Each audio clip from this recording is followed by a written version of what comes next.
ఇవ్వాలి తప్ప పెద్దదానికి తప్పు ఏదైతే మీకు తెలియము. ప్రతిరోజు నేను సాయంత్రం వస్తాను, సాక్షి టీవీ వస్తాను.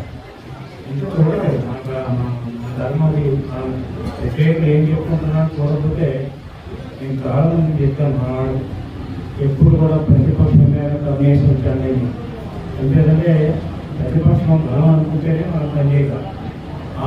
ఓకేములే నా ఊరికే వెళ్ళిపోతారు అనుకుంటే నేను ఊరికే వెళ్ళిపోతాను లేదు, కానీ వాళ్ళు ఊరికే మీరు వెళ్ళిపోతారు. అట్లా పనులు చేయకూడదు. అవగాహన చెప్పుకోవడం మనం బలవంతులమే.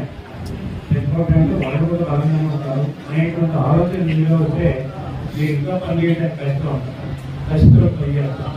ఈ గవర్నమెంట్ వేళ మన విజయం తక్కువనే ప్రమాణ స్వీకారాన్ని 15 మందికి ఇచ్చారు. నేను ప్రతిపక్ష కార్యక్రమం చెప్పాను. ఆ కార్యక్రమం చూసిన తర్వాత నమ్మకంగా తెచ్చాను. ఇంకా చచ్చిపోయింది.